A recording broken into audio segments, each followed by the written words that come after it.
Bible ఉండేవారు తెరిచి చూడండి. వాక్యాన్ని వినాలి, విని దాని ప్రకారంగా గైకొన్నవారు ధన్యులు. 29 నుండి చాలా సంగతులు మనం చూస్తూనే ఉంటున్నాం. అయితే 33వ వాక్యాన్ని వచనాలు చదువుకుందాం. ఆ గాడిద పిల్లను వెప్పుచూ ఉండగా దాని యజమానులు, మీరు గాడిద పిల్లను ఎందుకు విప్పుచున్నారని వారిని అడిగి, అందుకు వారు, ఇది ప్రభువునకు కావలసి ఉన్నదని చాలు. ప్రార్థన. పరిశుద్ధమైన తండ్రి, వాక్యం అనేది కూర్చొని బిడ్డలని బిడ్డలు నిలబడటను మరుగుపరచండి. నీ ఆత్మ నాలో వచ్చి కూర్చున్న వారితోనూ నాతో కూడా మీరు మాట్లాడండి. మీరు మాట్లాడుతుండగా వినగనే చెప్పి గ్రహించే హృదయము మా అందరికీ అనుగ్రహించమని క్రీస్తు నామమున అడుగుచున్నాము తండ్రి. ఆమేన్. ప్రియమైన దేవుని సంగమా, చదువుబడిన లేఖన భాగంలో ఈ దినమున మట్టల ఆదివారం అని అంటున్నాం. అంటే ప్రభువుని గాడిద మీద ఎక్కించి యెరూషలేము ప్రాంతమంతా కూడా ఊరేగించినట్లుగా ఖర్జూరపు మట్టలను పట్టుకుని దారి పొడుగున బట్టలు వేస్తూ ప్రభువుని ఊరేగించారు. ఇది మట్టల ఆదివారం అని మనం చెప్పుకుంటున్నాం. మరొక విషయం ఏమిటంటే, ఇదే మట్టల ఆదివారాన్ని నిత్యరాజ్యానికి పోవడానికి మార్గం ఇది. దేవుని రాజ్యానికి వెళ్ళడానికి మార్గం. ఎలా వెళ్తాం? చూడండి, ఎవరైనా మన ప్రాంతంలో ఒక ఆటగాడే కానీ, ఒక పాటగాడే కానీ, లేకపోతే ఒక వేషధారి కానీ బయట ఊర్లోకి వెళ్ళి, బయట దేశానికి వెళ్ళి గొప్పగా ఆటాడి, గొప్పగా పాట పాడి, గొప్పగా వేషాలు వేసి బహుమానాలు సంపాదించాలనుకోండి, తిరిగి మన స్వదేశానికి వచ్చినప్పుడు అతనికి ఘన స్వాగతం పలుకుతాం. కారణం ఏమిటంటే, మన ప్రాంతంలో పేరు యావత్తు దేశమంతా కూడా ఇతను ఆటాడి మన గ్రామం ఏంటో తెలియజేశాడు అని అంటుంటాం. కనుకనే బయట దేశానికి వెళ్ళిన ఆటగాడే, పాటగాడే, వేషగాడే స్వదేశానికి వచ్చినప్పుడు అతనికి ఎదురు వెళ్ళి పూలదండలు వేస్తాము, బొకేలు అందిస్తాము, అలాగే వాహనాలు సిద్ధం చేస్తాం, ఇంకా భోజనాలన్నీ కూడా ఏర్పాటు చేసి ఘన స్వాగతాన్ని పలుకుతాం. ఇది కారణం ఏమిటంటే, అతడు ఒక మంచి ఘనమైన కార్యాన్ని చేసి తన గ్రామానికి, ఊరికి మంచి పేరు తీసుకొచ్చాడు. ఇలా ఊరేగిస్తారు. ఊరేగించిన తర్వాత అవన్నీ కూడా మనుషులు తెలుసుకుని ఎందుకు ఇతను ఊరేగిస్తున్నారు అంటే అతని గురించి చెప్పాలి. పలానా గ్రామం, పలానా ఊరు అయింది, పలానా ఆటగాడుగా పేరు పొందుకొని ఎదుగో పలానా దేశానికి వెళ్ళి ఆట ఆడి గెలిచాడు కాబట్టి అతన్ని ఊరేగిస్తున్నారు అని. అలాగే ప్రభు అయిన యేసుక్రీస్తు వారు కూడా ఊరేగించబడుతున్నాడు. దేని మీద ఊరేగిస్తున్నారు? గాడిద మీద కూర్చోబెట్టి ప్రభువుని ఊరేగిస్తూ ఉన్నారు. ఎందుకు ఊరేగిస్తున్నారు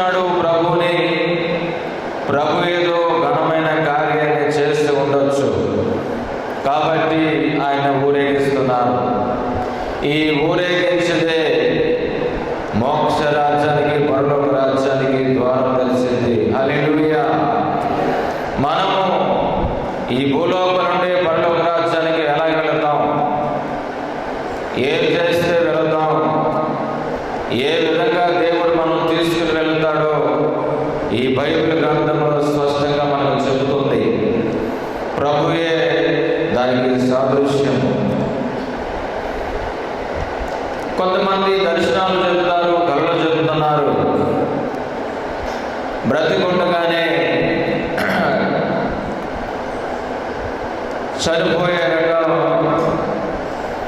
చనిపోయిన తర్వాత ముగ్గురు దేవుని దూతలు వచ్చి చనిపోయిన వ్యక్తిని పైకి లేపి,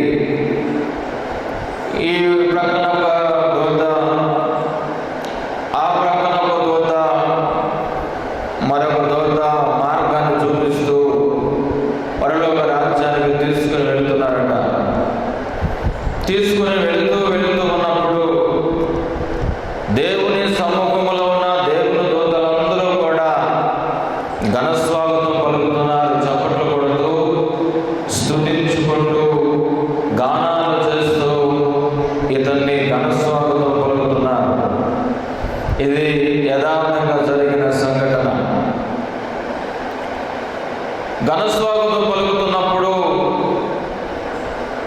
నాట్యముతోనూ, తంబురతోనూ, సితారతోనూ ఇతని ఒక ఆత్మను పరలోక రాజ్యానికి వెళ్ళిపోతుంది ముగ్గురు దేవుని దూతల చేత. అందుకని యేసు ప్రభు వారు చనిపోయినప్పుడు కూడా ఆయన అసలు ఇక్కడ లేడు. ఆయన ఇక్కడ లేడు. ఎక్కడ ఉన్నాడు? దేవుని రాజ్యానికి వెళ్ళాడు అని ఎవరు చెప్పారు? ఎవరు చెప్పినట్లుగా ఉన్నది? మరియకును, జెబెదీయుల తల్లి మరియకును, యాకోబు తల్లి అయిన మరియకును, వీరికి ఎవరు చెప్పారు? దేవుని దూతలు చెప్పినట్లుగా ఉంది. హల్లెలూయా. మరొక ఉపమానం కూడా ప్రభు చెప్పాడు. ధనవంతుడైన లాజరు ఉన్నాడు. దరిద్రుడైన లాజరును, ధనవంతుడు ఉన్నారు. వీరిద్దరూ కూడా చనిపోయిన తర్వాత ధనవంతుడు పాతి పెట్టబడ్డాడు. దరిద్రుడైన లాజరు ఎక్కడికి వెళ్ళాడట? బైబిల్లో ఉందా? పట్టుకోండి వాక్యం. అది లాజరు అనే ఒక దరిద్రుడు ఉండెను, కురుకులతో నిండిన వాడై పడి ఉండి,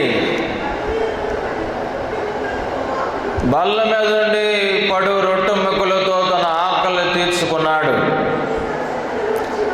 అంతేకాక కుక్కలు వచ్చి వాని కురుకులు కూడా నాకుతూ ఉంటున్నాయి.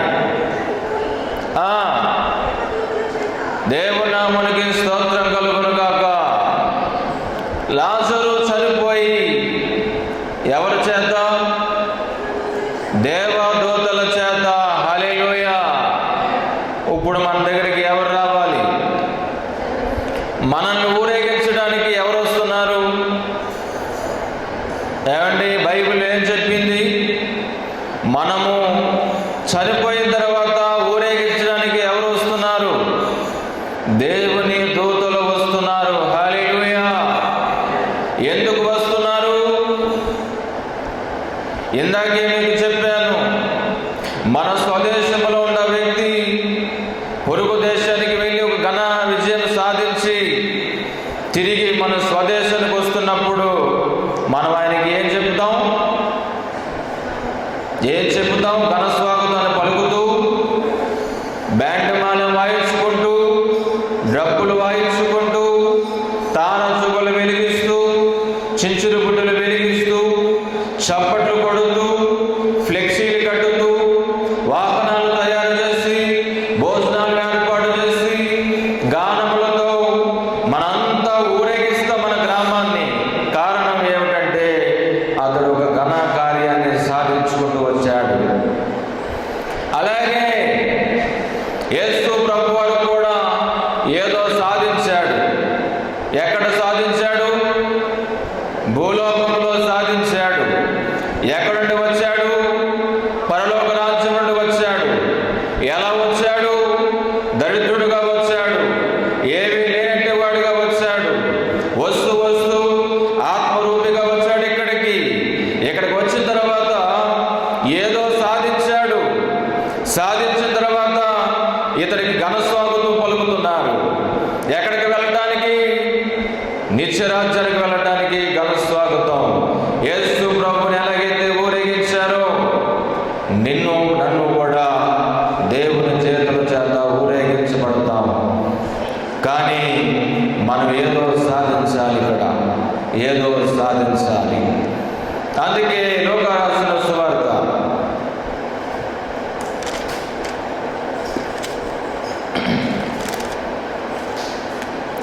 13వ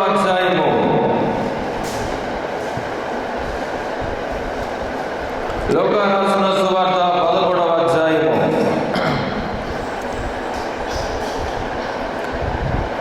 35వ వాక్యం చదువుకుందాం. ఇదిగో మీ ఇల్లు మీకు పాడుగా విడవబడుచున్నది.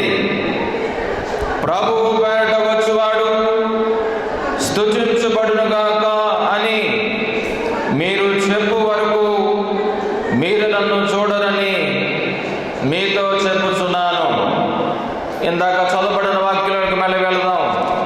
19వ అధ్యాయము 37వ వచనం చదవండి. ఇప్పుడు ఒలీవల కొండ నుండి దిగు చోటికి ఆయన సమీపించుచు శిష్యుల సమూహమంతా సంతోషించుచు ప్రభువు పేరట వచ్చు రాజు స్తుతింపబడునుగాక, పరలోకమందు సమాధానమును సర్వోన్నతమైన స్థలములో మహిమయు ఉండునుగాక అని తాము చూచిన అద్భుతములన్నిటిని గూర్చి మహాశబ్దముతో దేవునికి స్తోత్రము చేయసాగిరి. చదవబడిన లేఖన భాగంలో ఏమని చెప్తున్నాడంటే, ప్రభువు పేరట వచ్చు రాజు స్తుతింపబడునుగాక. ఏమని చెప్తుంది వాక్యము? ప్రభువు పేరట వచ్చు రాజు స్తుతింపబడునుగాక. ఇందాక చదువుకున్న వాక్యాలను వెళదాం. మీ ఇల్లు పాడుగా విడవబడుచున్నది. ప్రభువు పేరట వచ్చువాడు స్తుతింపబడును అని చెప్పు వరకు మీరు నన్ను చూడరు. దేవునికి స్తోత్రం. చదవడం లేఖన భాగంలో చాలా తీక్షణంగా మనం ఆలోచన చేయాలి. ఇక్కడ శిష్యులందరూ జన సమూహములందరూ కూడా ముందు వెలుచు వెనకతలు వస్తూ అంటున్నారు కదా, ప్రభువు పేరట వచ్చు రాజు స్తుతింపబడునుగాక, ప్రభువు పేరట వచ్చు రాజు స్తుతింపబడునుగాక అని కేకలు వేస్తున్నారు. ఇందాక చదువుకున్న లేఖన భాగంలో మీలు మీకు పాడుగా విడవబడుచున్నది, ప్రభువు పేరట వచ్చు వారు స్తుతింపబడునుగాక అని చెప్పు దినం వరకు మీరు నన్ను చూడరు. చదవబడిన లేఖన భాగంలో ప్రభువు పేరట వచ్చు రాజు స్తుతింపబడునుగాక అని మనం చెప్పాలంటే మీ ఇల్లు మీకు పాడుగా విడవబడుచున్నదాన్ని గ్రహించాలి. మీ ఇల్లు పాడుగా విడవబడుచున్నది. మీకు ఎవరికి విడవబడింది ఇల్లు? అది ఎవరి ఇల్లు? అది చెప్పండి. ఎవరి ఇల్లు అని చెబుతుంది? మన ఇల్లు. దేవునికి స్తోత్రం. నీ ఇల్లు నీకు పాడుగా విడవబడుచున్నది. ఎందుకు? ఆ ఇల్లు పాడైపోయింది. ఆ ఇంటిలో ఎవరు పాడు చేశారు దాన్ని? ఆ ఇంటిలోనికి ఎవరు రాలేకపోయారు? ఎవరు రాలేకపోయారట? ఇశ్రాయేలు రాజు రాలేకపోయాడు ఆ ఇంటిలోనికి. దేవునికి స్తోత్రం. ఆ ఇంటిలోనికి దేవుడు రాలేకపోయాడు. కారణం ఏమిటంటే ఆ ఇల్లు పాడైపోయింది. ఆ ఇల్లు పాడైపోయింది, విడవబడిపోయింది. ఆ ఇంటిలోనికి యేసు ప్రభు రావట్లేదు. ఒకవేళ యేసు ప్రభు వస్తే ప్రభువు పేరట వచ్చు రాజు స్తుతించబడునుగా అని పలుకుతారే, కానీ ఆ ఇంటిలో అలా లేదట. అది పలికే వరకు మీ ఇల్లు మీకు విడవబడింది. అసలు ఆ ఇంటిలో ఏముంది? ఆ ఇంటిలో ఏముంది? ఆ ఇంటిలో ఏముంది? ఏమేమి ఉన్నాయో గ్రహించాలి ఇప్పుడు మనం. ఆ ఇంటిలో ఏమేమి ఉంది? ఆ ఇల్లు ఎందుకు పాడైపోయింది? ఎందుకు రాజు రాలేకపోయాడు? వచ్చే దినం వరకు కూడా మనం ఎందుకు వేచి చూడాలి? దాన్ని బైబిల్ గ్రంథములో కొన్ని మాటలు మనం తెలుసుకుందాం. చూడండి, లూకా రాసిన సువార్తలోనే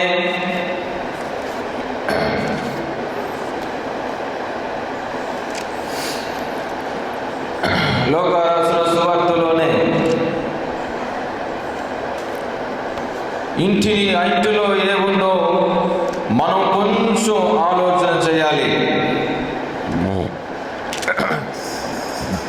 7వ అధ్యాయము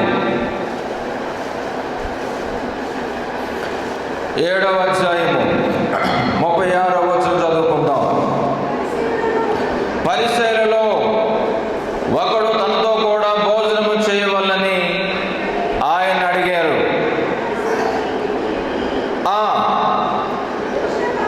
ఆయన పరిసయ్యుని ఇంటికి వెళ్ళి భోజన భక్తిని కూర్చుండగా చాలు. చదవబడిన లేఖన భాగములో పరిసయ్యులు అనేది దేవునికి ఇష్టం లేని వారు. అలాంటి వారు ఒక ఆయన వచ్చి ప్రభువుని అడుగుతున్నాడు, మీరు నా ఇంటికి రావాలి, భోజనం పెడతాను, భోజనం చేయాలి, నా ఇంటిని దీవించాలి అని అన్నాడు. వెంటనే యేసు ప్రభు తడువు చేయకుండా ఆ పరిసయ్యుని ఇంటికి వెళ్ళిపోయాడు. వెళ్ళిపోయిన తర్వాత అక్కడికి ఎవరు వచ్చారు? యేసు ప్రభు ఎక్కడున్నాడు? ఇప్పుడు ఎవరింటిలో ఉన్నాడు? పరిసయ్యుని ఇంటిలోనికి వెళ్ళాడు. ఎందుకు వెళ్ళాడు? ఎవరు పిలిచారు ఇతన్ని? యేసు ప్రభుని ఎవరు పిలిచారు? పరిసయ్యుడు. దేవునికి స్తోత్రం కలుగును గాక. ఈ రోజుల్లో కూడా సేవకుని యొక్క విలువ మనకు తెలియబడాలి.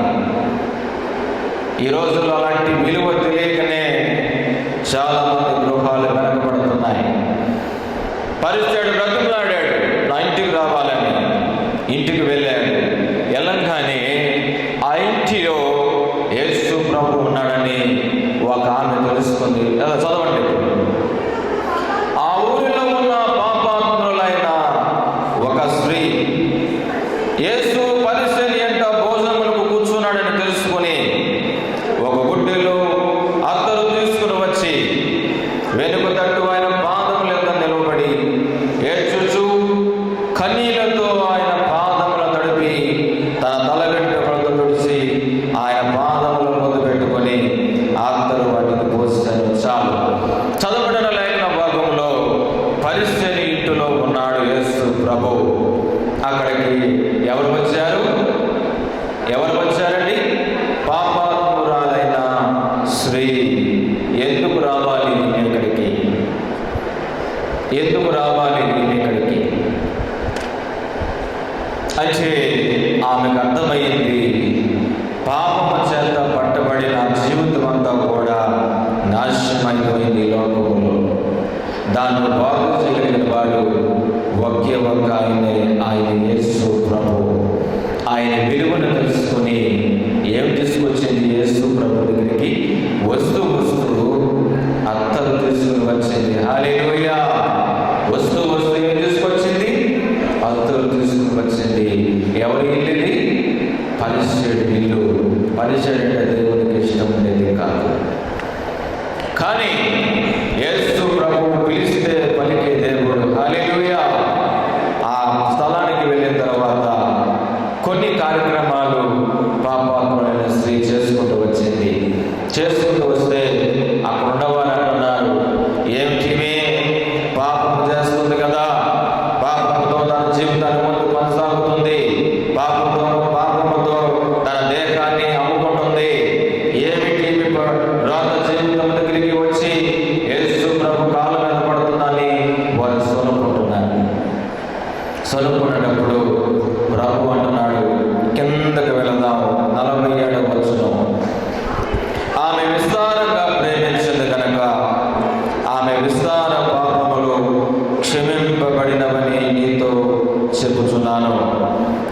కొంచెముగా క్షమింపబడును, వాడు కొంచెముగా ప్రేమించునని చెప్పి మీ పాపములు క్షమింపబడి ఉన్నవని ఆమెతో ఆయన చాలు. దేవుడా మనకి స్తోత్రం కలుగును గాక. చదవబడిన లేఖన భాగములో పాడుగా ఉంటున్న ఇంటిలోనికి యేసు ప్రభు వెళ్ళాడు. పాడైపోయిన ఇల్లు బాగు చేయాలని చూశాడు. అయితే పరిసయ్యుడు మాత్రం పాడైపోయిన తన ఇల్లును బాగు చేసుకోవాలనుకున్నాడు, కానీ బాగు చేసుకోలేకపోయాడు. కారణం ఏమిటంటే ఆ ఇంటిలోనికి పాపాత్ములైన స్త్రీ వచ్చింది. ఆ పాపాత్ములైన స్త్రీనే చూశాడు, కానీ యేసు ప్రభువును చూడలేకపోయాడు పరిసయ్యుడు. కానీ పాపాత్ములైన స్త్రీ పరిసయ్యుని చూడలేదు, యేసు ప్రభువును చూసింది. దేవుడా మనకి స్తోత్రం కలుగును గాక. చదవబడిన లేఖన భాగములో మీ ఇల్లు పాడుగా ఉంది అని అర్థం అంటే మీరు మీ ఇంటిని సంగతిని ఆలోచిస్తున్నారు, కానీ మీ ఇంటిలో ఉన్న యేసు ప్రభువుని మీరు ఆలోచన చేయరు. మీ ఇంటిలో ఉన్న వాక్యాన్ని ఆలోచన చేయరు. మీ ఇంటిలో ఉన్న వాగ్దానాన్ని మీరు ఆలోచన చేయరు. మీ ఇంటిలో ఉన్న దేవుని దూతల గురించి మీరు ఆలోచన చేయరు. దేని గురించి ఆలోచన చేస్తారంటే మీ ఇంటిని గురించి. ఏమి తిందుమా, ఏమి త్రాగుతామా, ఏమి ధరించుకుందామా అని చూస్తూ ఉంటారు. కానీ పరిసయ్యుడు అంటున్నాడు, ఎవరెక్కడ చూశాడు పరిసయ్యుడు? ఎవరెక్కడ చూశాడు పరిసయ్యుడు? పాపాత్ములైన స్త్రీ అంక చూశాడు. కాబట్టి కార్యం జరగలేదు. ఆ ఇంటిలో పాడైపోయిన ఇంటిని బాగు చేయాలని వెళ్ళాడు ప్రభు, బాగు చేసుకోలేకపోయాడు పరిసయ్యుడు. ఎవరు వెళ్ళారు? పాపాత్ముల స్త్రీ వెళ్ళింది, ఆమె బాగుపడింది. మొట్టమొదటిగా ప్రభు చెప్పింది ఏమిటంటే నీ పాపములు క్షమింపబడినవి. హల్లెలూయా. అది ఈరోజు మనం నేర్చుకోవలసింది. మీ ఇల్లు మీకు పాడుగా ఉంది, దాన్ని బాగు చేసుకోవాలంటే మొదట మీ పాపాలు క్షమించబడాలి. హల్లెలూయా. మీ పాపాలు క్షమించబడాలి. అలాగే మత్తయి రాసిన సువార్త 9వ అధ్యాయము, మత్తయి రాసిన సువార్త 9వ అధ్యాయము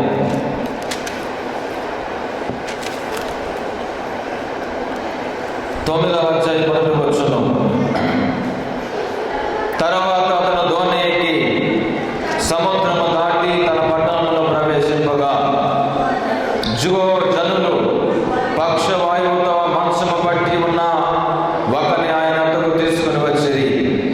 యేసు వారి విశ్వాసమును చూసి, కుమారుడా, ధైర్యముగా ఉండుము, నీ పాపములు క్షమింపబడి ఉన్నవని పక్షవాయువు గలవాడితో చెప్పాను. దేవుడా మనకి స్తోత్రం కలుగును గాక. ఇక్కడ యేసు ప్రభు ఒక ఇంటిలో ఉంటున్నాడు. ఇంటిలో వాక్యాన్ని బోధిస్తున్నాడు. ఇంటిలో దేవుడి యొక్క వాక్యాలు చెబుతున్నాడు. ఎప్పుడైతే దేవుడు వాక్యాలు చెబుతున్నాడో వెంటనే నలుగురు చేత మోయబడి ఉన్న పక్షవాయు గలవాన్ని ఇంటిలోనికి తీసుకొస్తున్నారు. ఇంటిలోనికి తీసుకొస్తున్నప్పుడు ఆ ఇంటి ద్వారం అంతా మూసుకుపోయింది. ఆ ఇంటి నిండా జనాలే ఉన్నారు. యేసు ప్రభు చెప్పిన మాటలు వింటున్నారు. అయితే ఇతను ఎలాగైనా సరే బాగు చేయాలి. కారణం ఏంటంటే మనసు మీద ఉండిపోయాడు ఇతను. మరి నేను అనుకుంటున్నాను, మనసు మీద పడి ఉండిపోతే అనేకమైన వాద్యములు చేత చేపించుకున్న వారే. ఎవరు అజ్ఞానులు ఎవరు లేరు, అందరూ జ్ఞానవంతులే. ఎందుకంటే ఏదైనా అనారోగ్యం వస్తే హాస్పిటల్కి వెళ్ళాలని అందరికీ తెలుసు. ధనము ఖర్చు అయినా హాస్పిటల్కి వెళ్ళాలని, ధనము ఖర్చు అయినా మందులు వాడాలని, ధనము ఖర్చు అయినా డాక్టర్లు చూపించుకోవాలని, ధనము ఖర్చు అయినా పరీక్షలు చేయించుకోవాలని ఏ మూర్ఖురైనా ఆలోచన చేసే పద్ధతి ఏమిటంటే మొట్టమొదటిగా అనారోగ్యం వస్తే హాస్పిటల్ చూపించుకోవాలి. ధనాన్ని లెక్క చేయరు, భూమిని లెక్క చేయరు, ఇంటిని లెక్క చేయరు, పిల్లలను లెక్క చేయరు, తల్లిదండ్రులు లెక్క చేయరు. అంతటి అజ్ఞానులు ఎవరూ లేరు. ఇతను కూడా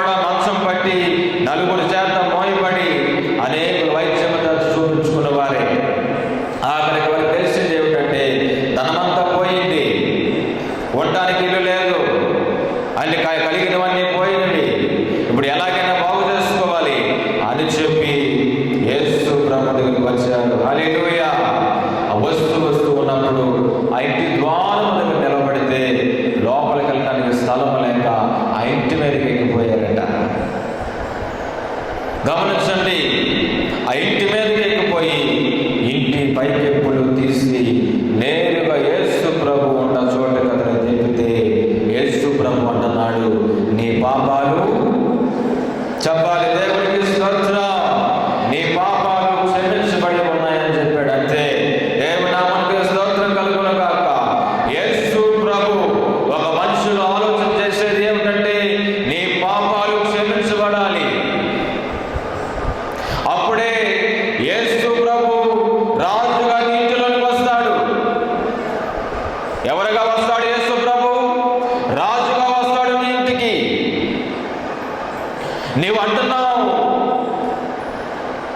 రాజు, ఇశ్రాయేలు రాజు నా ఇంటిలోకి వస్తున్నాడు. దేవునికి స్తోత్రం, దేవునికి స్తోత్రం, దేవునికి స్తోత్రం అని చెబుతావు నీవు. కారణం ఏమిటంటే పాడైపోయిన నీళ్ళలో ఆయన బాగు చేసే దేవుడు. మొట్టమొదటిగా నా కోరుకున్నది ఏమిటంటే నీ పాపాలు క్షమించబడాలి. దానికోసం నువ్వు ప్రయాసపడాలి. నువ్వు ఎంత ప్రార్థన చేస్తున్నావు దేవునికి అనవసరం, ఎన్ని గంటలు ప్రార్థన చేస్తున్నావో దేవునికి అనవసరం, ఏమేమి అడుగుతున్నావో దేవునికి అనవసరం.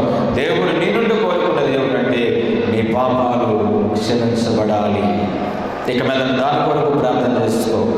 నీ ఇంటిలో కావాల్సిన వస్తువుల కోసం కాదు, నీ ఇంటి వారి గురించి నువ్వు ఆలోచన చేయటం కాదు, కానీ నీ పాపాలు క్షమించబడాలి. ఇది నువ్వు ఇక మీద నేర్చుకోవాల్సిన పరిస్థితి. ఎవరైనా అడిగితే, ఒకవేళ ప్రభువే అడిగితే నీ పాపాలు క్షమించబడనియా, నీకు మారు మనసు కలిగిందా, నీ పాపాలు క్షమించబడ్డాయా అని అడిగితే మనలో ఏ రకమైన ఉత్తరము జవాబు ఉండదు. ఎందుకంటే మనం ఇంకనూ మన పాపముల చేతనే కొట్టిపెట్లాడుతాం, ఇంకనూ మన పాపముల చేతనే కొట్టిపెట్లాడుతున్నాం. కారణం ఏమిటంటే మనం యేసు ప్రభు యొక్క చూడం, యేసు ప్రభు యొక్క చూడం. మనం ఎవరి వైపు చూస్తాం? జరుగుతున్న సమస్య కొరకు చూస్తాం. పట్టి పీడిస్తున్న దెయ్యపు శక్తుల యొక్క చూస్తాం, కానీ యేసు ప్రభు యొక్క చూడం.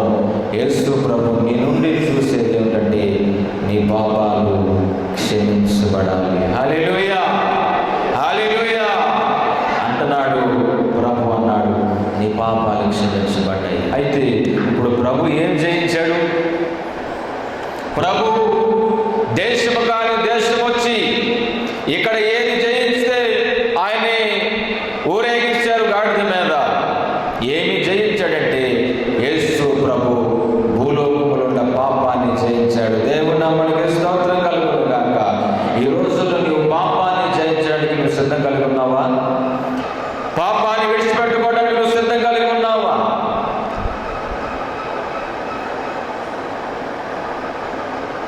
ఈ మధ్యకాలంలో ఒక సాక్ష్యాన్ని నేను విన్నాను.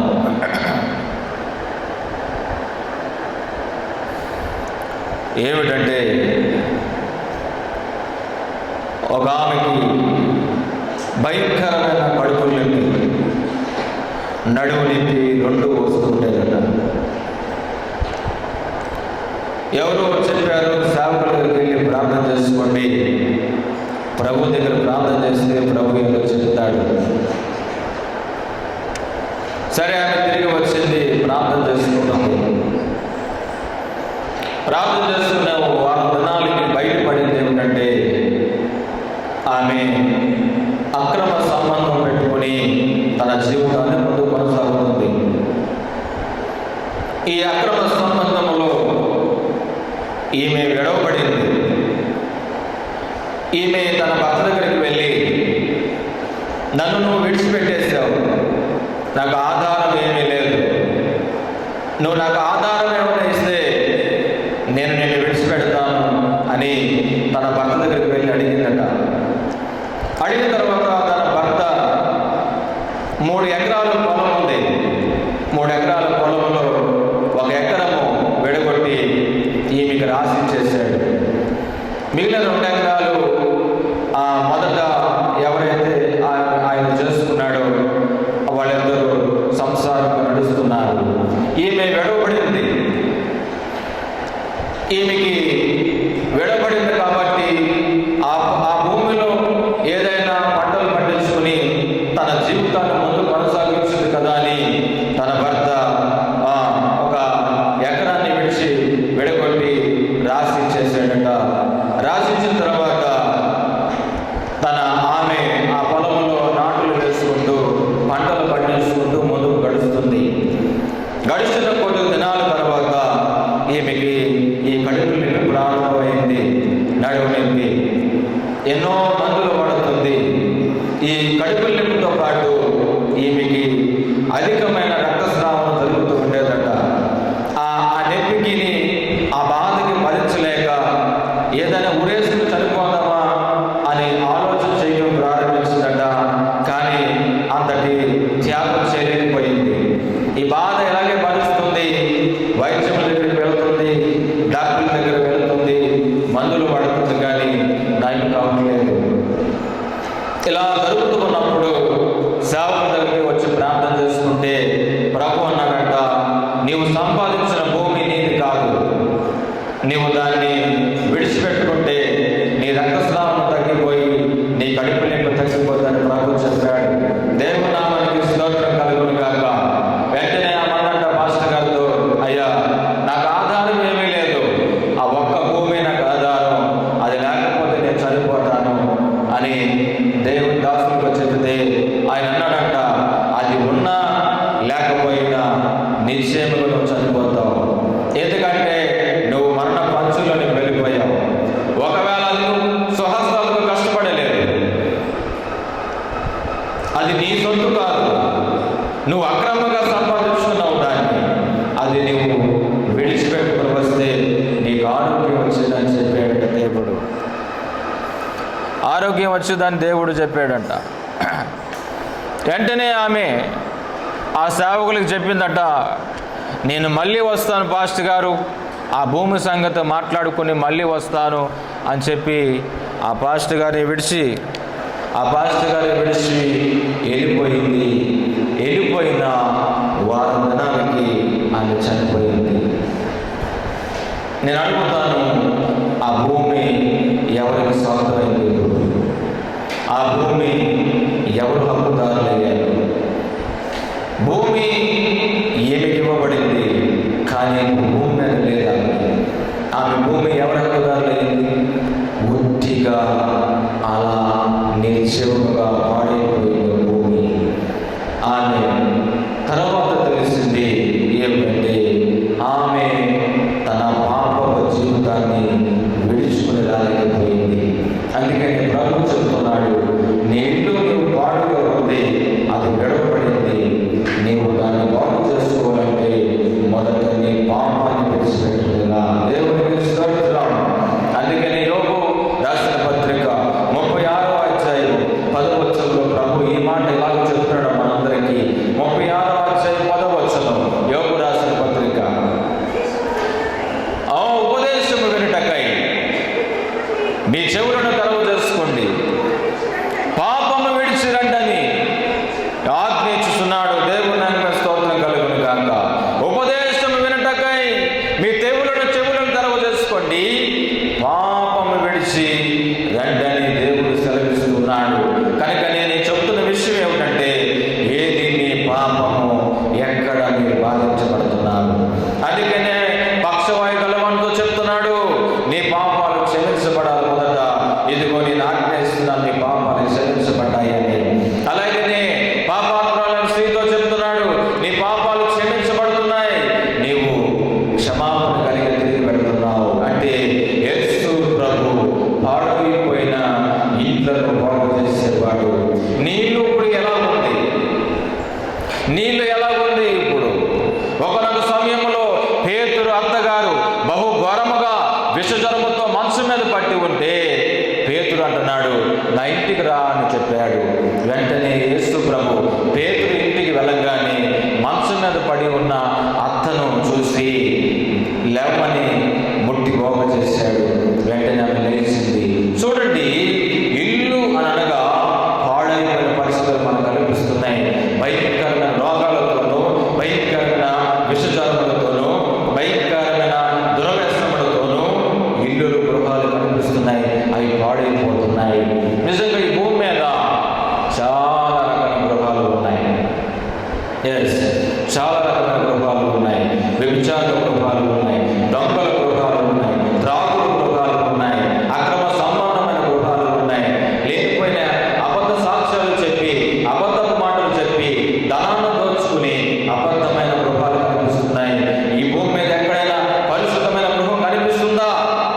ఎక్కడైనా కనిపించిందా పరిశుద్ధమైన గృహం? ఎక్కడనూ లేదు. ఏ ఇల్లు కూడా పరిశుద్ధమైన గృహం లేదు. ఒకే ఒక గృహం కనిపించింది, అదే పశువుల తొట్టే. అది మాత్రమే మంచి గృహం కనిపించింది. మనుషులకు నీచమైనది కనిపించిందేమో కానీ దేవుని దృష్టికి అది విలువైన స్థలం, అది విలువైన గృహం. దేవుడు నామమునకు స్తోత్రం కలుగును గాక. ఒక రోజున ఒక ఆమె ఆత్మహత్య ప్రయత్నం చేసుకోవడానికి ప్రయత్నిస్తుందట. ఆత్మహత్యకు ప్రయత్నం చేస్తుంది. కారణం ఏంటంటే ఆ ఇంటికి 9 మంది పిల్లలు దేవుడు అనుగ్రహించాడట. ఆమె భర్త చనిపోయాడు. ఈ 9 మంది పిల్లలు చిన్న పిల్లలు ఇంచుమించుగా 10-12 సంవత్సరాలు వయసు, పెద్దవారి నుంచి చిన్నవారి వరకు. ఒక రోజున ఆమె చనిపోవాలని ఆ పిల్లలందరినీ పంపించేసిందంట. ఎక్కడ పడితే అక్కడికి వాళ్ళ చుట్టాలందరినీ పంపించేసిందంట. ఈమె ఒంటరిగా ఉండిపోయి ఆత్మహత్య ప్రయత్నం చేస్తున్నప్పుడు సాగు ప్రార్థన చేసుకుంటున్నాడట. సాగు ప్రార్థన చేసుకుంటుంటే ప్రభు మాట్లాడుతున్నాడట, నువ్వు పలానా ఇంటికి వెళ్ళాలి, ఆమె ప్రయత్నం చేసుకుంటూ చనిపోవాలని ఆశ కలుగుతుంది అని. వెంటనే సాగు లేచి పరుగున వెళ్ళి ఆ డోర్ లాక్ చేశాడు. డోర్ కొట్టాడట. డోర్ కొట్టగానే అప్పుడు వరకు అన్ని ఏర్పాటు చేసుకుని ఆమె ఎవరు డోర్ తలుపు కొట్టారు, ఈసారి చూద్దామని చెప్పి ఆమె ఆ ప్రయత్నాలను విడిచిపెట్టుకుని డోర్ తీసేళ్ళకి సేవకు కనిపించాడు. అమ్మ, మీరు చనిపోవాలని ఆశ కలుగుతున్నారట, దేవుడు ఇల్లు బాగు చేయాలనుకుంటున్నాడు, మీరు యేసు ప్రభువును నమ్ముకుంటే అనంటనంట. నేను చనిపోయినా పర్వాలేదు కానీ నేను యేసు ప్రభువును మాత్రం నేను నమ్ముకోని చెప్పిందంట. నమ్ముకొని చెప్పినప్పుడు డోర్ వెంటనే వేసేసిందంట. వేసిన తర్వాత ఆ సేవకుడు బయట డోర్ దగ్గర ఉండి మోకాళ్ళ మీద ప్రార్థన చేస్తున్నాడట. ప్రభువా, నువ్వు చెప్పావు ఈ తల్లి గారికి గృహానికి వచ్చాను, ఒక్క మారు చెప్పాను, ఈమె తలుపు వేసేసింది, పెట్టలేదు. అయితే 2వ మారు చెప్తాను, వింటే సరే నేను వెనక్కి వెళ్ళిపోతానని సేవకుడు అలాగే మాటించి మళ్ళీ తలుపు లాక్ చేస్తే మళ్ళీ డోర్ తీస్తే అదే సేవకుడు అంటున్నాడట, అమ్మ, నువ్వు చనిపోవాలనుకుంటున్నావు, నువ్వు చనిపోతే ఎక్కడికి వెళ్తావు? ఆ ప్రశ్న నేను నీకు వేస్తున్నా. నువ్వు చనిపోతే ఎక్కడికి వెళ్తావు నీకు తెలుసా అని ప్రశ్న వేస్తే ఆమె అంటున్నాక, ఎప్పుడు దాని గురించి నేను ఆలోచన చేయలేదు, దాని గురించి నేను ఎప్పుడు పట్టించుకోలేదు. అయితే నువ్వు చెప్తున్నావు కదా, నేను చనిపోతే ఎక్కడికి వెళ్తావు నీకు తెలుసా అంటే ఆయన చెప్పాడట, నీవు చనిపోతే నిత్యము మండుచున్న అగ్నిగుండంలోకి వెళుతున్నావు, అది సిద్ధంగా ఉంది, నువ్వు ఇక్కడ చనిపోతే అక్కడికి వెళ్తావు అని చెప్తే, అయినా సరే అది నేను చూసి చూడలేదు కాబట్టి నాకు అవసరం లేదని చెప్పి మళ్ళీ తలిపేసేసిందట. వేస్తే వెంటనే సేవకుడు ఇలా వెళ్ళిపోతున్నాడట. వెళ్ళిపోతూ ఉంటే వెంటనే ప్రభు అన్నాడట, అనుకోని రీతిగా ఆ సేవకుడు దేవుడు దర్శించి మళ్ళీ ఆయన ఆ దగ్గరికి వెళ్ళాలి అంటే మళ్ళీ వెళ్ళాడట. వెళ్ళిన తర్వాత డోర్ లాక్ చేస్తే తలుపు తీయడానికి సేవకుడు కనిపించాడు. సేవకుడు అంటున్నాడ, ఎన్నిసార్లు చెప్పాలి నా దగ్గరికి రావద్దని, నీకు సిగ్గు లేదా? ఎవరు చెప్పారు ఇంటికి వచ్చి ఇలాగున్నా డోరు తలుపు కొట్టి మీరు మారు మనసు పొందమని ఎవరు చెప్తున్నారు మీకు? ఇంకొకసారి నాకు కనిపిస్తే వెంటనే నీకు పోలీస్ కంప్లైంట్ ఇస్తానని చెప్పి ఆ సేవకుడు బెదిరిస్తే మళ్ళీ సేవకుడు ఇంటికి వెళ్ళిపోయాడట. ఇంటికి వెళ్ళిపోయిన కాడి నుంచి ప్రార్థన చేయడం మానలేదు.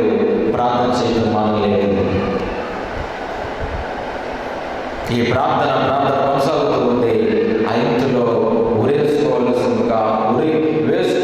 ఆవిడ ఈ రోజు వదిలే, నా పిల్లలను చూసి ఊరేసేసుకున్నావులే 2 రోజులు అని చెప్పి మళ్ళీ పిల్లలందరినీ పిలిపించుకుంది. చూసింది, పిల్లలందరూ ముద్దు పెట్టుకుంటుందట, పిల్లలను దగ్గర పెట్టుకుంటుంది, కౌగులించుకుంటుంది. మళ్ళీ 2 రోజుల తర్వాత మళ్ళీ పిల్లలందరినీ పంపించేసింది. ఇక మళ్ళీ సిద్ధం చేసుకుంటూ చనిపోవాలి. ఈలోపు మళ్ళీ దేవుడు మాట్లాడి ఆ సేవకుడితో మళ్ళీ ఆ తలుపు కొట్టించాడు. కొట్టిస్తే వెంటనే తలుపు తీసి సేవకుడు అన్నాడు, నువ్వు చనిపోతే నరకానికి వెళ్తానంటున్నావు, అయితే నీకు ఒక స్థలం ఉంది, ఆ స్థలంలో వస్తే నువ్వు బాగుపడతావు, నువ్వు రావడానికి సిద్ధమా అని ఆ సేవకుడు చెప్తే నేను రావడానికి సిద్ధమే అని చెప్పాడు. దేవుడికి స్తోత్రం. వెంటనే తల్లి గారు ఈ సేవకుడితో పాటు ఆ దేవుని మందిరానికి వచ్చిందట. దేవుని మందిరానికి రాగానే ఆ సేవకుడితో అంటుందంట, నీవు ఎంత పేదవాడు అయి ఉండి, నీ ఇల్లు ఎంత పేదవాడు అయి ఉండి కనీసం ఒక 10 మంది పట్టేంత రేపు 10 మంది పట్టేంత షెల్టర్ కూడా నీకు లేదు కదా. నా ఇంటి దగ్గర చూసావా ఎన్ని బంగ్లాలు ఉన్నాయో, ఎన్ని గదులు ఉన్నాయో, ఎన్ని రత్న రాజ్యాలు ఉన్నాయో నీకు తెలుసా? ఇలాంటి స్థలమాన్ని నన్ను బాగు చేసేది లేదు, ఈ స్థలం కాదు నన్ను బాగు చేసేది అంటే ఆయన అన్నాడంట, అమ్మ ఈ స్థలం నీకు ప్రాముఖ్యత కాదు, నీ జీవితం నీకు ప్రాముఖ్యత. ఈ స్థలంలో పరిశుద్ధమైన దేవుడు ఉన్నాడు. నువ్వు ఒక్కసారి కళ్ళు మూసుకుని ఆయన చూస్తే దేవుడు నీకు జీవితాన్ని బాగు చేస్తాడంటే వెంటనే ఆమె ఏమీ చూడగా కళ్ళు మూసుకుని ప్రార్థన చేసుకుని అలాగే చేస్తూ ఉండగా దేవుడు ఆమె దర్శించాడు. దేవుడికి స్తోత్రం, దేవుడికి స్తోత్రం. ఆమెలో ఉన్న పొరపాటు చెప్పి ఆమెను సరిచేశాడు. కనుక ప్రియమైన దేవుని పిల్లలారా, ప్రభువు నేను కోరుకుంటుంది పాపాన్ని జయించడానికి ప్రభువుని కోరుకుంటున్నాడు. కానీ మనం పాపాన్ని జయించలేము. పాపం మనం పట్టుకుంటుంది కానీ మనం జయించలేము, మన వల్ల కాదు. ఎందుకంటే మాటికి చేసేవాడికి అలవాటు కదా.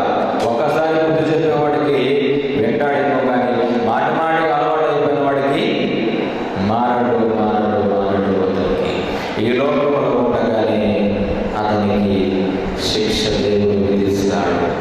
దేవుడు మనకు స్తోత్రం కలుగును గాక. మరొక సందర్భం నేను చూస్తూ ఉన్నాను. మత్తయి రాసిన సువార్త, మార్కు రాసిన సువార్త. ఒక ఆమె నడుము వంగిపోయిందట. ఆ వాక్యాన్ని చూసుకుందాం. ఒక ఆమె నడుము వంగిపోయింది.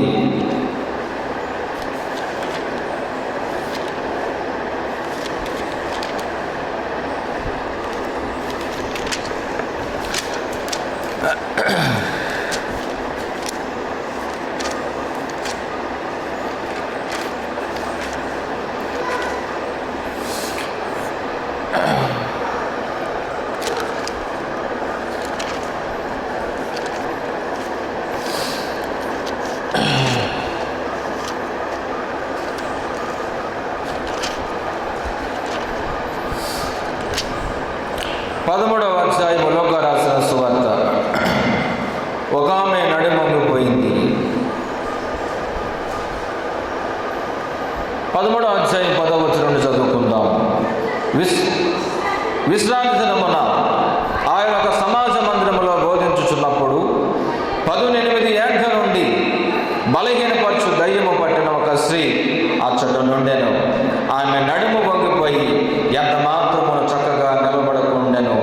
యేసు ఆమెను చూచి రమ్మని పిలిచి, అమ్మా నీ బలహీనత నుండి విడుదల పొంది ఉన్నావని ఆమెతో చెప్పి ఆమె మీద చేతులుంచగానే ఆమె చక్కగా నిలబడి దేవుని మహిమపరిచాను. దేవుని నామానికి స్తోత్రం కలుగును గాక. ఇందాక చదువుకున్న లేఖన భాగంలో యేసు ప్రభు ఇద్దరు శిష్యులను పిలిచి ఎదురున్న గ్రామానికి వెళ్ళండి, ఎలాగానే కట్టబడి ఉన్న గాడిద పిల్లని కనిపిస్తుంది. ఆ వాక్యాన్ని ఒక్కసారి చూసుకుని ఈ వాక్యం దగ్గరకు వద్దాం.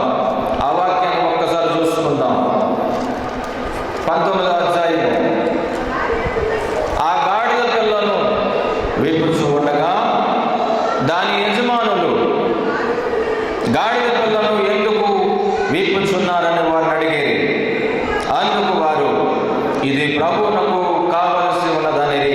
చదువుబడిన లేఖన భాగంలో గాడిద పిల్ల కనిపించింది కదా, అక్కడికి శిష్యులు వెళ్ళి దాన్ని విప్పుతున్నారట. విప్పుతున్నప్పుడు దానికి యజమానులు ఉన్నట్లుగా కనిపిస్తుంది. బైబిల్ గ్రంథం స్పష్టంగా చెబుతుంది దానికి యజమానులు అని అంటారు. ఎంతమంది యజమానులు?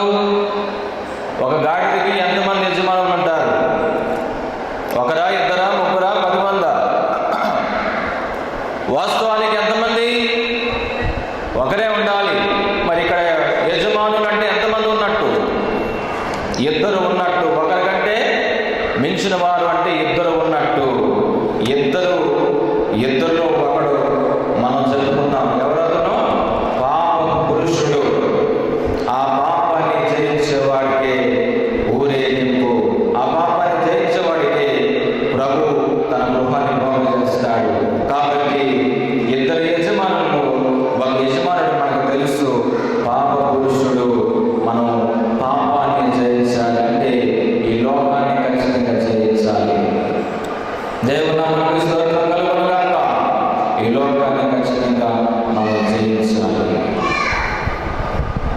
ఇందాక మనం చదువుకున్నాం, నీ పాపాలు చెప్పండి, నీ పాపాలు క్షమించబడి ఉన్నాయి.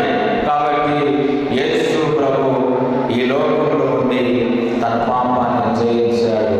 రెండవది, ఆయనలో ఏ పాపము లేదు, ఆయనలో ఏ దోషము లేదు, ఆయన ఏ అపరాధమును చేసేవాడు కాదు, ఆయన పాపాన్ని జయించేవాడు. నీవు నీ జీవితాన్ని గ్రహించుకో. నీవు ఏ స్థితిలో పడిపోయావో, ఎక్కడ నీవు మునిగిపోయావో, ఏ పాపాన్ని బట్టి నీవు జీవితాన్ని అటు ఇటుగా బాధపడుతున్నావో గుర్తుపెట్టుకోవాలి. కనుక మొట్టమొదటిగా లోకాన్ని జయించాలంటే పాపాన్ని జయించాలి. నెంబర్ 1. నెంబర్ 2, రెండవది చదువుకున్న లేఖనం వెళ్దాం. 11వ అధ్యాయం 18 ఏండ్ల నుండి 18 ఏండ్ల నుండి బలహీనపరచు దయ్యము పట్టిన ఒక స్త్రీ అచ్చట ఉండేను. ఆమె నడుము వంగిపోయి ఎంత మాత్రమును చక్కగా నిలవబడి ఉండేను. చదువుకున్న లేఖన భాగంలో ఒక స్త్రీ మనకు కనిపిస్తుంది. ఆ స్త్రీ పట్టింది ఎవరుట? స్త్రీని పట్టింది ఎవరు? బలహీనపరిచే దయ్యం. బలహీనపరిచే దయ్యం. ఈమె ఎక్కడ పట్టిందట? నడుముకి పట్టింది. నడానికి పట్టింది. నడుముకి ఎప్పుడైతే పట్టిందో ఆమె చక్కగా నిలవలేకపోతుంది, చక్కగా పని చేసుకోలేకపోతుంది, చక్కగా మనకులాగా నిలిచి మాట్లాడలేకపోతుంది. ఆమె జీవితం అంతా కూడా వంగిపోయి, నడుము వంగిపోయి నడుస్తూనే ఉంటుందట, నడుస్తూనే ఉంటుంది. అంటే ఒక గూని వారు ఎలా ఉంటారో అలాగా నడుస్తూ ఉండట, అలా పని చేసుకుంటుందట. అంతటి పరిస్థితుల్లో దేవుడు చూశాడట. ఆమెలో ఏముందట? ఆమెలో ఏముంది? బలహీనపరచు దయ్యము. దేవుని నామమునకు స్తోత్రం కలుగును గాక. ఆ దయ్యము ఆమెను పట్టింది. ఆ పట్టి పీడిస్తుందట. ఆమెను నిలవలేకుండా చేస్తుందట, పని చేసుకోలేకుండా చేస్తుంది, ఆమెను బయటికి వెళ్ళకోకుండా చేస్తుంది ఆ దయ్యము.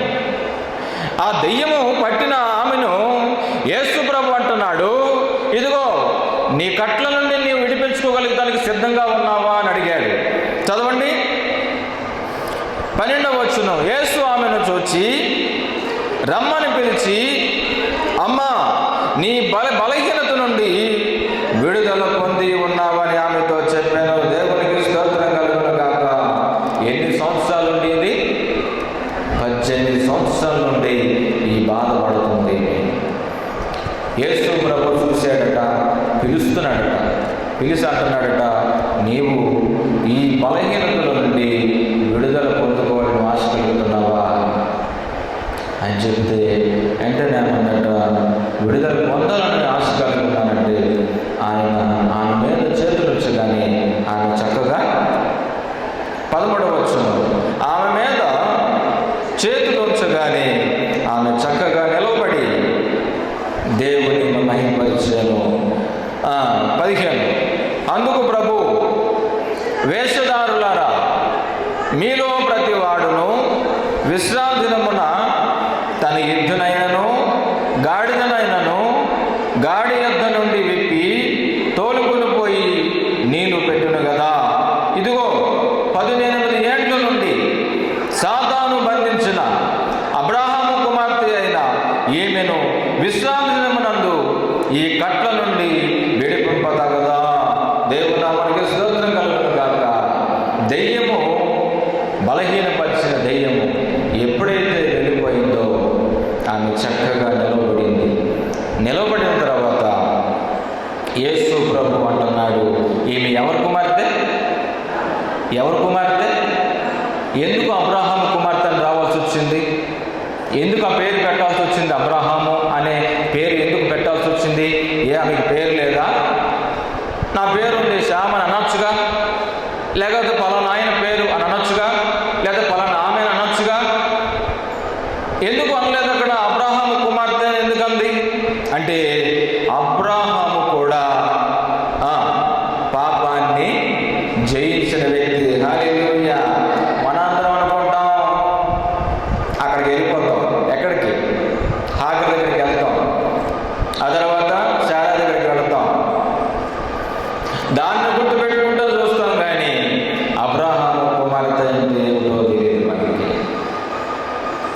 చనిపోయిన లాజరు, దరిద్రుడైన లాజరు కూడా ఎక్కడికి వెళ్ళిపోయాడు? ఎక్కడికి వెళ్ళాడట? అబ్రహాము రొమ్మున ఆనుకున్నాడట, అక్కడికి వెళ్ళిపోయి. మరొక వాక్యాన్ని చూపిస్తాను చూడండి. పొట్టివాడు మనకు కనిపిస్తున్నాడు, పొట్టివాడు. అక్కడికి వెళదాం. ఆయన కూడా ఇంటిలోనికి తీసుకొచ్చాడట, ఆ ఇంటిలోనికి తీసుకొచ్చాడట. 19వ అధ్యాయము చదువుకుందాం. 19వ అధ్యాయము. అందుకు యేసు, ఇతడును అబ్రహాము కుమారుడే, చాలు చాలు. ఆయన ఎలాంటి వాడట? 19వ అధ్యాయం మొదటి వచ్చును. ఆయన సంచరించుచు యెరికో పట్టణములో ప్రవేశించి దాని గుండా పోవచ్చుండెను. ఇదిగో సుంకపు గుత్తదారుడును ధనవంతుడైన జక్కయ్యను పేరు గల ఒకడు ఉండెను. యేసు ఎవరు అని చూడకూడని కానీ పొట్టివాడైన జనులు గుంపు కూడి ఉండటం వలన చూడలేకపోయాను. అప్పుడు యేసు ఆ త్రోవను రాయనై ఉన్నాడు గనుక అతడు ముందుగా పరిగెత్తి ఆయన చూచుటకు ఒక మేడు చెట్టు ఎక్కాను. యేసు ఆ చోటకు వచ్చినప్పుడు కన్నులెత్తి చూసి, జక్కయ్య త్వరగా దిగము, నేడు నేను నేంట నుండవలసి ఉన్నదని అతనితో చెప్పాను. దేవుడు నామమునకు స్తోత్రం కలుగును గాక. జక్కయ్య అనేవాడు ట్యాక్స్ కలెక్టర్. ఏమండి? పన్నులు వసూలు చేసేవాడు. రెండవది ధనం ఇచ్చి వడ్డీ తీసుకునేవాడు. ధనం ఇచ్చి వడ్డీ తీసుకున్నాడు. 1 లక్ష రూపాయలు ఇచ్చాడు అనుకోండి. ఎంత తీసుకునేవాడు? వాళ్ళ దగ్గర 1 లక్ష రూపాయలు ఇచ్చి నెలకు వచ్చేప్పుడు ఎంత తీసుకునేవాడు? 10,000 తీసుకునేవాడు. అంటే దాని అర్థం ఎంత? వడ్డీ ఎంత? 10 రూపాయలు వడ్డీ. దేవుడికి స్తోత్రం. 10 రూపాయలు వడ్డీ. ఈ మధ్య కాలంలో నేను అడిగాను, మన పిల్లలు ఎవరు అడిగాను, అయ్యా ఎవరన్నా డబ్బులు ఇస్తారేమో చూడు వడ్డీగా అడిగితే ఆయన చెప్పిందంటే 12 రూపాయలు వడ్డీ అంట. ఇస్తారంట కానీ 15 రూపాయలు వడ్డీ అంట. అంటే 1 లక్ష రూపాయలు ఇస్తారంట కానీ దానికి ఎంత కట్టాలి? నెలకి 12,000 కట్టాలి దానికి. ఇక తీసుకునేది ఎందుకు? ఇలా 10% వడ్డీ వేసుకుని చాలా సంవత్సరాలు ధనాన్ని సమకూర్చుకున్నాడు ఇతను. ఆ ఇంట్లో ఏముంది ఇప్పుడు? ఆ ఇల్లు ఏమైపోయింది? ఆ ఊరు వారందరూ కూడా జక్కయ్యని తిట్టేవారట. మా రక్తాన్ని పిండుతున్నావు, మా రక్తాన్ని త్రాగుతున్నావు, మా భూములు లాక్కుంటున్నావు, మాకున్న స్థలాలన్నీ లాక్కుంటున్నావు, నీకే తాకట్టు పెట్టేస్తున్నావు, నా భూములన్నీ నీకే తాకట్టు పెడుతున్నావు, నా ఇంట్లో బంగారం ఉంటే నీకే తాకట్టు పెడుతున్నావు, మా ఇంట్లో వస్తువులన్నీ నీకు తాకట్టు పెట్టి మా రక్తాన్ని పిండుతున్నావు అని చెప్పి జనులు అందరూ జక్కయ్యని చెప్పించారు. ఆ ఇంటిలో అంతా కూడా శాపమై ఉండిపోయింది ధనం. అప్పుడు యేసు ప్రభు అంటున్నాడు, నేడు నేను నీ ఇంటికి రావాలనుకుంటున్నాను అన్నాడు. హల్లెలూయా, దేవునికి స్తోత్రం. వెంటనే జక్కయ్య సంతోషంతో ఆ ఇంటికి తెచ్చుకొని ఆ పట్టణాన్ని ఏడిస్తే ఆయనకు అర్థమైంది ఏంటంటే సమాధానం లేని సంగతులు అక్కడ కనిపిస్తున్నాయి. ఒక మనిషికి సమాధానం లేదట, ఒక వ్యక్తికి సమాధానం లేదట. అందుకనే బైబిల్ గ్రంథంలో మనకు చెప్తున్న విషయం ఏంటంటే, పాపాత్మైన స్త్రీ వచ్చినప్పుడు ప్రభు అన్నాడు మొట్టమొదటిగా, నీ పాపాలు క్షమించబడేమని చెప్పాడు. రెండవది చదవండి వాక్యం వాడికి వెళ్దాం. లోక రాసిన సువార్త 7వ అధ్యాయం. లోక రాసిన సువార్త 7వ అధ్యాయం. లోక రాసిన సువార్త 7వ అధ్యాయం 48వ వచనం చదువుకుందాం. ఆమె విస్తారంగా ప్రేమించింది కనుక ఆమె విస్తార పాపములు క్షమింపబడినవని నీతో చెప్పుచున్నాను. ఎవరికి కొంచెంగా క్షమింపబడునో వాడు కొంచెంగా ప్రేమించునని చెప్పి నీ పాపములు క్షమింపబడి ఉన్నామని ఆమెతో అనెను. అప్పుడు ఆయనతో కూడా భోజన పంక్తిని కూర్చుండేవారు. పాపములు క్షమించుచున్న ఇతడు ఎవడని తమలో తాము అనుకునేది. అందుకు ఆయన, నీ విశ్వాసము నిన్ను రక్షించను, సమాధాన గణదానవై పొమ్మని ఆ స్త్రీతో చెప్పాను. అలాగే 8వ అధ్యాయం 42వ వచనం చదువుకుందాం. ఇంచుమించు 12 ఏళ్ళగా ఈడుగల తన ఒక్కతే కుమార్తె, ఆయన వినాలి, ఆయన ఒకే ఒక కుమార్తె ఉందంట, 12 ఏళ్ళు ఉన్నాయంట ఆమె చనిపోయింది మనసు మీద ఉండి. అతని యజమానుడు తండ్రి వచ్చి యేసు ప్రభుని రమ్మన్నప్పుడు యేసు ప్రభు వెళుతూ ఉన్నప్పుడు ఇగో ఇక్కడ ఒక స్త్రీ కనిపించింది. ఇప్పుడు చదవండి 43. అప్పుడు 12 ఏళ్ల నుండి రక్తస్రావం కలిగిన స్త్రీ ఎవరి చేతును స్వస్థత నొందనిదై ఆయన వెనకకు వచ్చి ఆయన వస్త్రపు చెంగు ముట్టెను. వెంటనే రక్తస్రావం నిలిచిపోయాను. నన్ను ముట్టినది ఎవరని యేసు అడగగా అందరూ మేమెరగమన్నప్పుడు పేతురు, ఏలినవాడా, జనసమూహములకు ఉక్రేసి మీద పడుచున్నామనగా యేసు, ఎవడో నన్ను ముట్టెను, ప్రభావం నాలో నుండి వెడలిపోయేదని నాకు తెలిసింది. ఆయన తాను మరుగై ఉండలేదని ఆ స్త్రీ చూచి వణుకుచూ వచ్చి ఆయన ఎదుట సాగిలపడి తాను ఎందు నిమిత్తం ఆయన ముట్టనో వెంటనే తాను ఎలాగో స్వస్థత పడునో ఆ సంగతి అందరి ప్రజలందరితో తెలియజెప్పాను. అప్పుడు ఆయన, కుమారి, నీ విశ్వాసము నిన్ను స్వస్థపరచును, సమాధానకరదానివై పొమ్మని చెప్పాను. దేవుని నామానికి స్తోత్రం కలుగునుగాక. చదువుబడిన లేఖన భాగములో ఇంటికి దీపం